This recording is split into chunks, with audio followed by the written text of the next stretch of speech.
first we have a regression equation.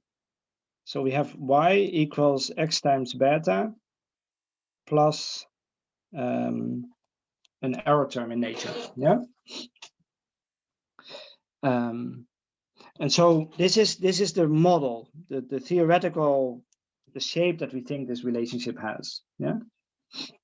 And using the beta without any hat and using the epsilon instead of the e implies that I'm suggesting that these are not estimated parameters. These are not specific to our sample. These are telling us something about nature, about the actual data, about the real world. Yeah. Now the real relationship might not be linear, or there might be important variables missing, and so forth. We'll get to that throughout the next few weeks. But when you estimate beta with a model like specification like this, you are assuming that there is such a thing, that we can look at what is the relationship between x and y in nature. Yeah. And we are going to make some assumptions, for example, about the distribution of this. Yeah. So what does this look like in matrix algebra? Let's look at that first. So y is just a vector of n observations, and it's a column vector. Yeah. So it's an n by 1 vector. So my desk is very wobbly. I can't really help it. So this is an n by 1 vector. Yeah. Do you see that? So we have n observations of values of. So it's a vector like this. Yeah. So these are just the dependent variable, all the scores in the vector. And then X is a matrix of n by k. Yeah. K being the number of variables. So X will look something like also a big matrix. Typically it will have ones in the first column because we want to have an intercept.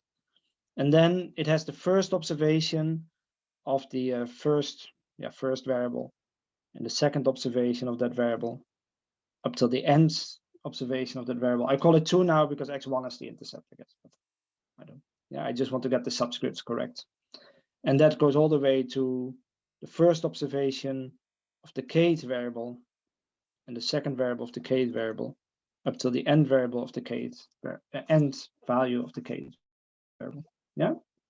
So these are the independent variables. And it has n observations, n rows that needs to match these n in y.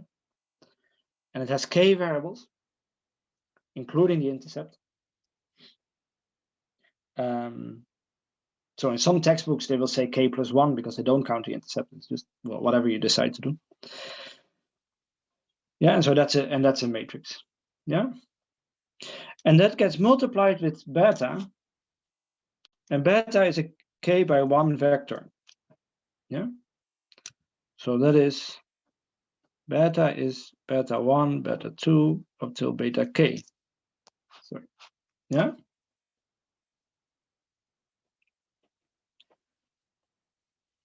Now, and I wanted you to see, so I hope that you did that at home, the x times beta, what that looks like. Yeah. So the result of x times beta, if I multiply something that is n by k with k by 1, the result is going to be something that is n by 1. Yeah. And each cell of those, so for example, this first one is beta 1 times x1 plus beta 2 times x2 plus beta 3 times x3, etc. Yeah, for the first observation.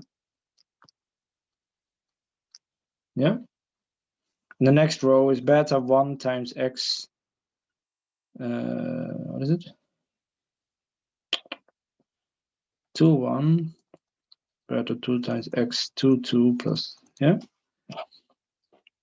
And these are the intercepts, so that they are 1. So they just, if you multiply something with 1, so you could also write this as beta 1 plus beta 2.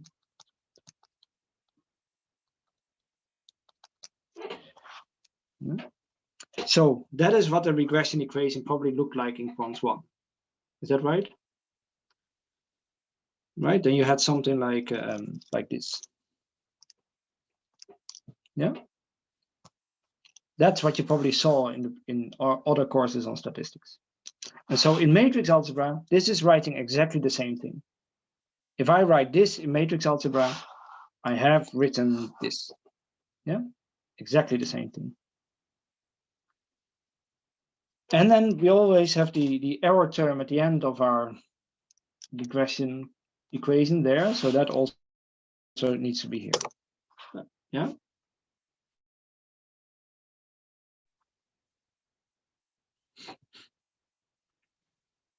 To tell me the moment you get confused, because it's I'm going to move on from here. So if you're confused now, you're going to stay very confused. Now, this is one equation. We can also look at, we're going to estimate beta, and I'm going to use the next hour to explain how we estimate beta. Yeah.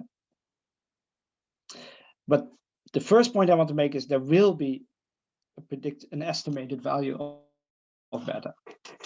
And that estimated value I'm going to call x of beta hat. Yeah. And I have observed my x variables, so I can calculate this product, which is the product between x and the estimated value of beta. Not the population value, yeah, but the estimated value or the sample value, yeah. And that I can call the predicted value of y, yeah. So this is our prediction of y. This is the observed version of y, yeah. Two different variables.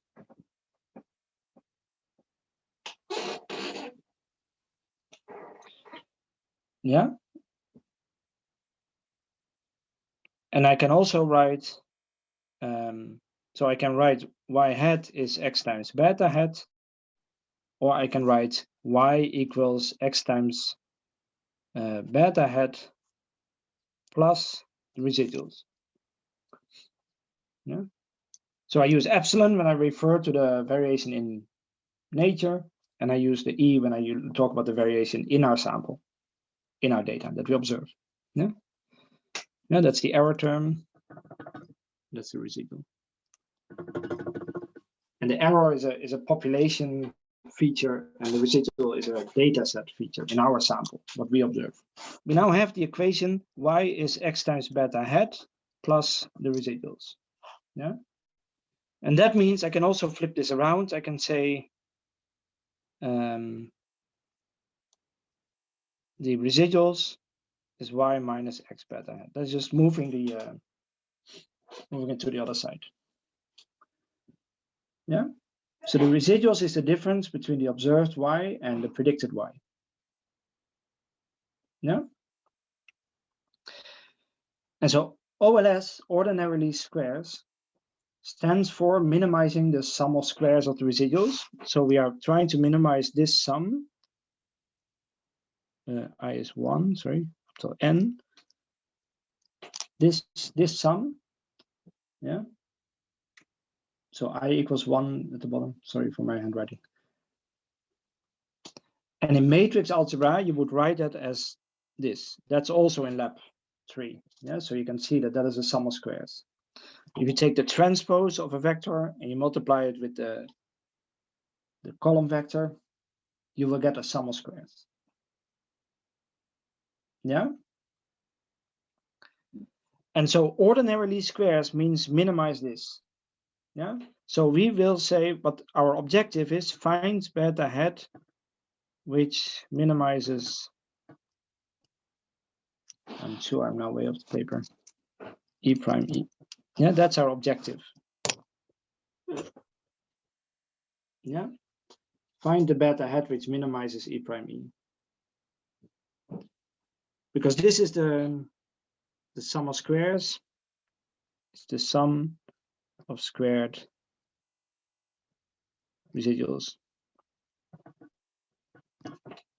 Yeah. Sometimes, as I said, called SSR, but sometimes in other textbooks they call it SSE just to confuse you.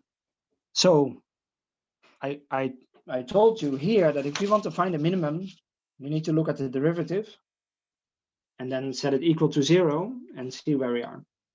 Yeah, because that's where we're going to find the lowest, the minimum value.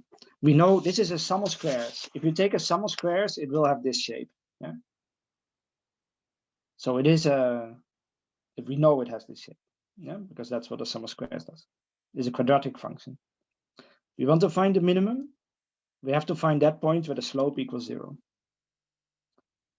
So there's two things we're going to do. We're going to first express this function in a little bit different way, because I'm telling you that we need to find a beta head that minimizes this function, yeah? But there is no beta head here. So we can't solve this function or take the derivative with respect to beta because there is no beta. So we first need to express this in a way that there is beta, yeah? And we can do that because we have this, yeah?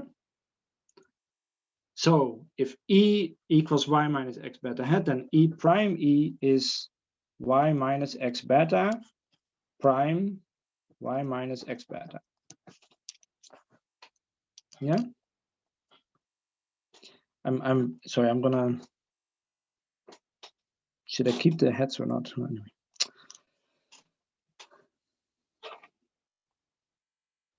Hat is not quite accurate. Hat is the beta that minimizes this function. Of course, there can be other betas. I should have even a third symbol, but I'm not gonna bother with it now. Yeah. So strictly speaking, I should not be using these hats here, but I also should not using the population value. I'm not talking about the population value, but just all possible values of beta. Anyway, doesn't matter. Yeah, so E prime E is y minus x beta prime y minus x beta. Yeah. This shows some genuine indecisiveness, but okay. I'm just going to leave them out for ease of writing, and then I've solved the problem also. Okay, so we need to simplify this function because this is a little bit too complicated to work with. Yeah. So we have a number of rules. So here the rules really come in handy, the rules that we have about matrix algebra.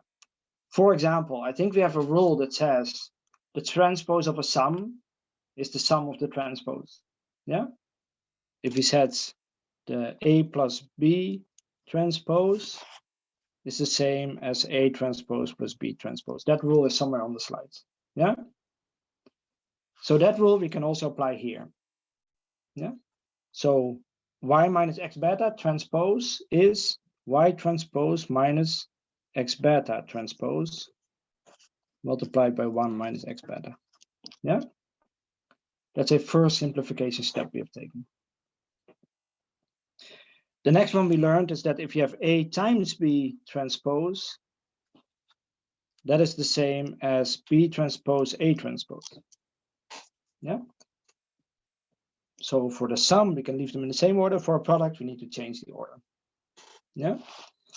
So x times beta transpose becomes beta transpose times x transpose. Well, then, so we also learned that if you have A times B plus C, you can do is AB plus AC. That these kind of rules apply the same as the normal algebra we're used to, right? So this also applies here. So here we get this times this plus this times this plus this times this plus this times this. Yeah, we can need to multiply all of them. So you get y prime times y. That's the first two multiplied. And we get y prime times minus x beta. Yeah, that's those two multiplied. And we get those two multiplied minus beta x beta y. And we get those multiplied plus beta hat x prime x beta. Yeah, sorry. I'm gonna go to a new page. So I'll write this down again just so we know. So now we have E prime E equals y minus x beta, which equals y prime y minus y prime x beta minus beta x beta.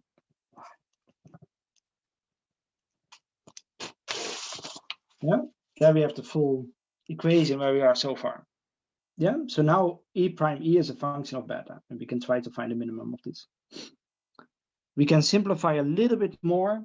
Yeah, so these two, they look very different, but they're actually not all that different. So first, think about the size of these matrices, right? This is a 1 by n matrix multiplied by n by 1 matrix. And the result is just a number. Yeah? So the result here is 1 by 1. Yeah? And similar here, we have a, what is it? 1 by k matrix multiplied by a k by n multiplied by n by k multiplied by k by 1. But the result is in 1 by 1 matrix. Yeah? So all of these are 1 by 1 matrices. Yeah, because the sum of squares is just a number. Yeah. That means if they are 1 by 1, then I can always take the transpose, right? The transpose of a single number is always itself. Yeah. If I have a so that means that I can take the transpose of this. Yeah. So the transpose beta hat x transpose equals y hat x beta. Oh, sorry. Yeah. And that's exactly what we had here. So these are the transpose of each other, these two elements here. And they're basically the same thing. So I can simplify a little bit more by saying this is y prime y minus 2 times y x beta plus beta. So you know what we've done, huh? We have looked at the sum of squares of the residuals, but we have expressed them in terms of y, x, and beta. And we have simplified the function because here, this is difficult to work out the derivative. This is easier to work out the derivative. Yeah? Because now we need to work out the derivative. So normally this is written like this, the derivative of e prime e towards beta. That's what we need. Because we need to find the lowest point on this function. And for that, we need to find the derivative. Now you can find the derivative rules in the for matrices in the slides. We're not going to bother too much with that. But so the derivative of y prime y with respect to beta, so there is no beta in here. Yeah. So if you made a graph where you put y prime y here and beta here, you would just get a flat line. Yeah, because there's no beta in there. So that means that the derivative here is just 0. So that's easy. Yeah. The derivative of this function. So if you take the derivative of something that looks like a matrix times a vector, and you take the derivative towards that vector, you will get the inverse of that matrix. This is where you can try to, so you get the inverse, which is this, yeah, the inverse of this matrix. You can look that up on the slides where it says derivatives of matrices. So if you have a vector times another vector, you take the derivative of that second vector, you get the inverse of the first. And the inverse of y prime x is x prime y. Yeah. And here, so this is a bit like a quadratic function because of this x prime y, x prime x, and these beta prime beta. It's a bit like when we had a function with x squared in it. So similarly, in matrix algebra, you get something that looks 2 times x prime x. Yeah. So think of where we had something like b times x squared. The derivative was 2bx. Yeah. When it was a normal function. And in matrix algebra, it looks a bit like that. So beta prime beta is a square. Yeah. And so we also get 2 this b and then times beta. So it's kind of similar. You have to apply proper rules for derivatives of matrices to find this. But it looks a little bit similar, and that's not a coincidence. Yeah. So we're going to get this function. Yeah. So a little bit easier, but it's the same thing. That's our function. That is our derivative of the residuals, the squared residuals, the sum of squared residuals. Sorry. The derivative of the sum of squared residuals towards beta is this function. And we are interested in the situation where this function is 0, because that is the point where the derivative is 0, and therefore we have a minimum or maximum. And we know it's a function that looks like this, so we know we have a minimum. Now, it makes no difference whether I multiply these things with 2 or not. Yeah. So that is going to be the same answer as this. Yeah, because this multiplying by 2 doesn't change anything. And then I can take this one to the other side. Yeah, so we get a function that x prime x beta equals x prime y. Yeah. So when this is the case, x prime x times beta equals x prime y, then the derivative is 0. And then we might have a minimum or maximum. Now I want an expression where I want to find the beta, right? So I just want to have a function that looks like beta equals. Now I can't just do division in the same way that you can do with normal algebra, but what I can do is multiply both sides with the inverse of x prime x.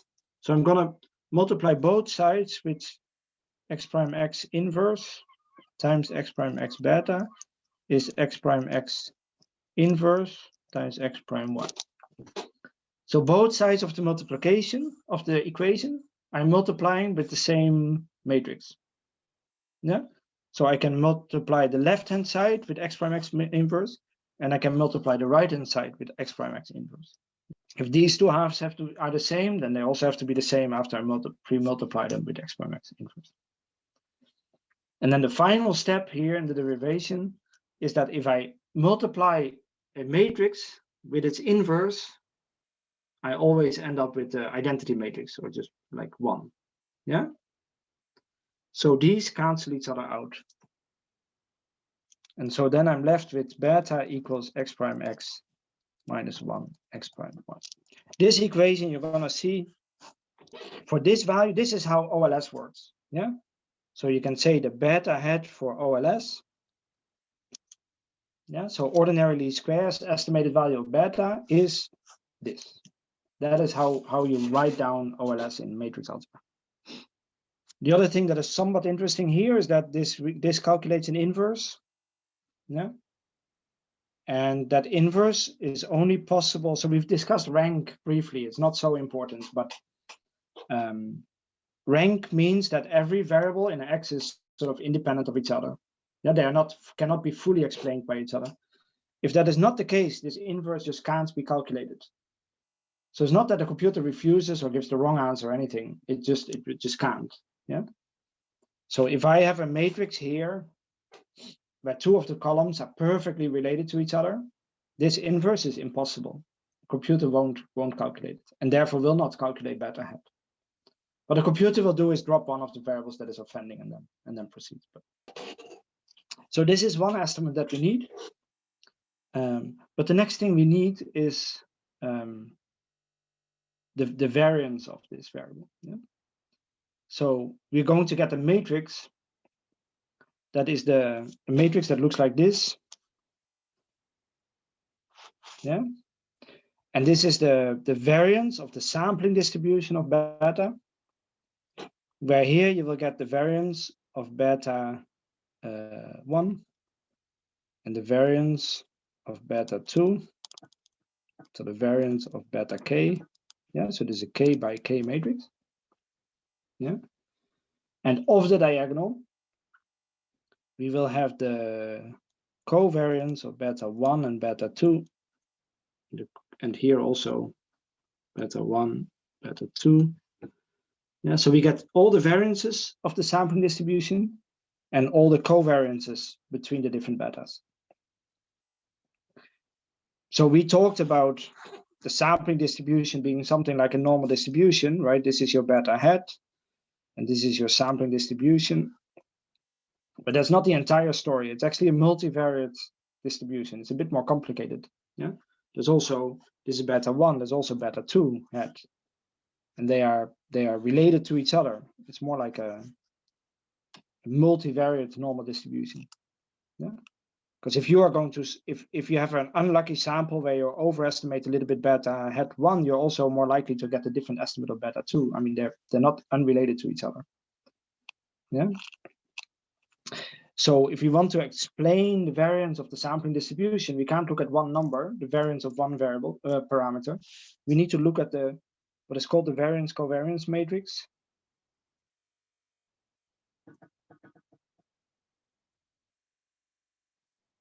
Of beta hat, yeah. So this is a vector, and then the variance of the sampling distribution is a matrix and not a number. Yeah. So it's not so interesting to talk about just one number. We need to think about the whole matrix here. Yeah. And mathematically, that one is, so the variance of beta hat is the expected value. So we need the expected value of the variance, which is beta minus the expected value of beta hat times beta minus the expected value of beta hat. Yeah. So if I'm the expected value of beta hat according to the central limit theorem is beta. Yeah. Because the we know that a sampling distribution centers around the real population value from the central limit theorem. So if we estimate beta on a given sample, we're always going to get slightly different estimates, and they will vary, and that will show a normal distribution. But on average, across all the potential samples we could take, if you every time estimate the same regression coefficients, on average, you should get the population value. Yeah. So we can say that the variance of beta hat is the expected value of beta hat minus beta. Yeah. And that's the sum of squares. Sorry, all the squares. There's no transpose here. Yeah, so you get a matrix, you don't get a single number. This is a k by k matrix. So the sampling distribution is always centered around the true population value. And we want to know what is the expected cross products here of all these deviations from any given sample estimate, the deviation from the population value. So let's first simplify this part and then worry again about this expectation. So I'll do that first, and then we'll take a break, and then we'll continue from there. Yeah. So let's first just simplify beta hat minus beta and see what that equation looks like. Yeah. So beta hat we have seen on the previous slides. So yeah, is x prime x to the power minus 1 x prime y. Yeah. After a while, you can dream that equation. I can wake you up in the middle of the night, and you will be able to see. Yeah. Minus beta. And y, we can reformulate y equals x beta plus epsilon, right? That's the model specification we have. So we can substitute that, and we can say x prime x minus 1, x prime x beta minus epsilon minus beta. And then we know this form already. We know that AB plus C is the same as AB plus AC. Yeah. So if we call this A and this is B, this is C, we get the same structure. So we get x prime x minus 1 x prime x beta minus x prime x minus 1 x prime epsilon minus beta. And then we can say if you multiply a matrix with its inverse, they just cancel each other out. Yeah. So we have beta minus beta. And then these cancel each other out. We have beta minus beta. So we're left with x prime x minus 1 x prime. Yeah, so the difference between beta hat and beta can be expressed in these terms. Yeah, it's x prime x prime epsilon. Oh, I made a small mistake. This is really going to confuse things. So just go back in your notes, please, so you don't keep this mistake. This should be the transpose. Yeah, this is the transpose of that second vector. And that's also true on the previous. This should be the transpose here. Yeah, so that transpose is kind of important. I forgot that. I'm sorry. Yeah. So, and that I will stop there now and give you a break. Otherwise, you go mad. The variance of beta hat is the expected value of beta hat minus beta times its transpose. Yeah. And that is the same thing as the expected value of x prime x power 1 x prime e times its transpose, x prime x minus 1. Sorry, that's getting a bit long. The expected value of this equation is what we're looking for. Yeah. And this is the inverse of a product again, which is then the same as the inverse of all the components in reverse order. Yeah. So here we again gonna apply this rule. This rule we're going to apply here. So that means that this part becomes e prime times x times the inverse of x prime x. And then this actually simplifies a little bit, and that times this. Yeah. And then still the expected value.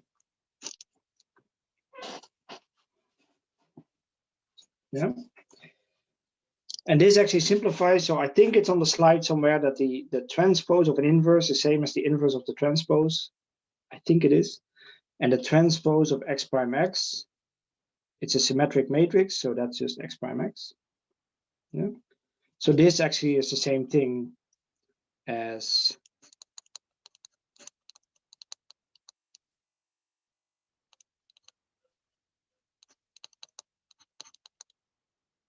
yeah. So we can ignore that transpose here because of these rules.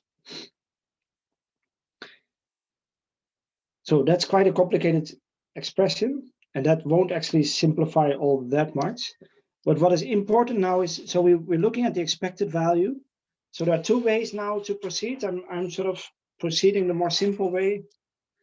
So normally when we think about the OLS model, we assume that x is fixed, not like a random variable. Yeah. So x is a structural is observed, and we assume that we are estimating a model given a certain value of x. So we're not going to think about the sampling distribution of x and so forth. Yeah.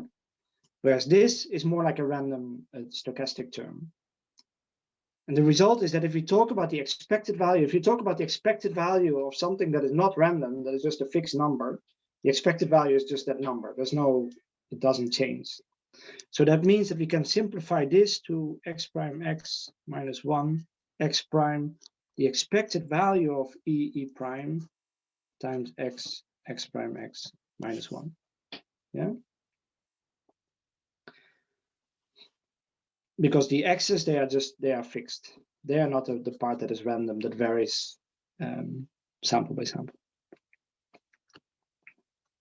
And so let's talk a little bit about this one. I think that's probably one of the most important parts of the class today. So here we actually have some assumptions. And the assumption that we have, so this is the variance covariance matrix. Variance covariance matrix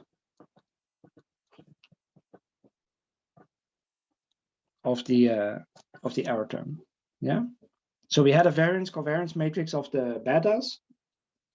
That's the thing that we are trying to estimate, right? This is the variance covariance matrix of the betas.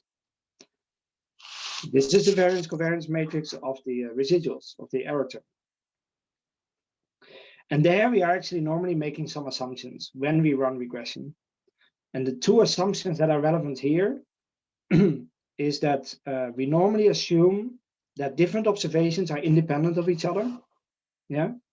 So if you have a variance covariance matrix, this is the variance of the first epsilon, and this is the variance of the second epsilon. up till the variance of the nth epsilon. And this is the covariance of E1 and E2 and so forth. Yeah. So when we assume that observations are really independent of each other, we are basically assuming that all these covariants, so everything off the diagonal here is 0. Yeah. So we are assuming, so we call this autocorrelation, but we will get back to that later in the course. But if you say that there's no autocorrelation, these residuals are not correlated with each other, this matrix just becomes the variance of epsilon 1 up to the variance of epsilon n, and this is all zeros. Yeah. And the second assumption we make, and again we will get back to that next week, is no heteroskedasticity. So yeah, no heteroskedasticity, and that means that the variance is the same across across the diagonal. And we normally write that as sigma squared of the residuals, and sigma squared, etc. So it's the same. Yeah. And in matrix algebra, that is the same as sigma squared times the identity matrix. So by applying these assumptions, by applying the assumption that the observations are independent, and applying the assumption that the variance of the error term is the same for every observation, if you build those in, then the expected value of this variance covariance matrix is sigma squared times I. Yeah. So then this equation becomes, I have to go here on the left, x prime x minus 1 x prime sigma squared I x prime x minus 1. Yeah. A sigma squared is just a number. We can take it out. Multiplying by I means is so you get sigma squared times x prime x minus 1 x prime x prime x minus 1. And these are the inverse of itself, so they cancel out. So that is sigma squared x prime x minus 1. Yeah, so that is the variance of beta. So that's a relatively straightforward. Yeah. So on the slides, there is more about how to now estimate. You need to also estimate sigma head out of a sigma squared. I'm not going to do that in class. It's on the slides if you're interested. What I really wanted to show you, which is probably the most important part, is this step here on the right. It's very important that you realize that this rather complex expression here, yeah, this is a relatively complex expression, simplifies to this expression here only because we could assume that the observations are independent and the variance of each observation of the error term is the same. The error variance is the same. Yeah. So this step here is only true if there is no heteroskedasticity and no autocorrelation. And so when we talk, when you run a regression where there is heteroskedasticity or there is autocorrelation, and we talk about those extensively next week, then your standard errors are going to be wrong because this variance estimate is going to be wrong. Yeah. But the estimates of beta head are still fine. There's nothing wrong that went wrong earlier. Where it went wrong is once we started to build in these assumptions. So it's only at this point in the derivation that these assumptions suddenly pop up. Yeah. So to summarize just in two equations, beta head, or three equations, sorry, OLS is x prime x minus 1 x prime y. Yeah. The estimated variance of beta head OLS is what was it again? The full equation is x prime x minus 1 x prime, the expectation of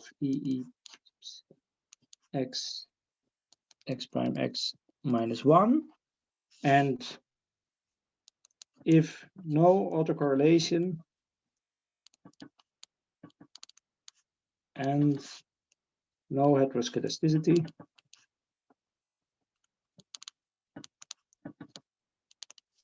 then that is the same as sigma squared x prime x minus 1.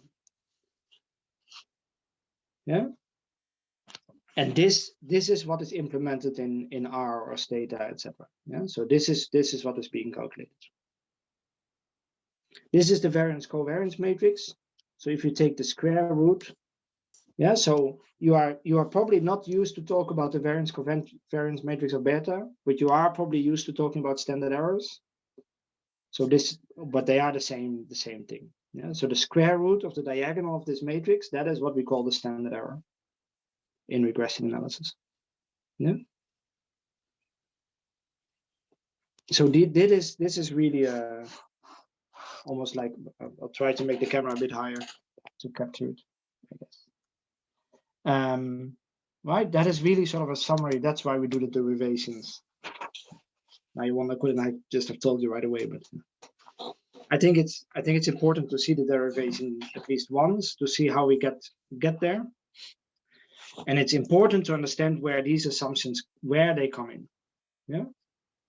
No perfect multicollinearity already comes in here. If there is perfect multicollinearity, this inverse doesn't work. Yeah, it's not an assumption we make, it simply doesn't work. But if you want to know, it is E prime E over n minus k. Yeah. So it's the sum of squared residuals divided by the number of observations minus the number of variables, including the intercept.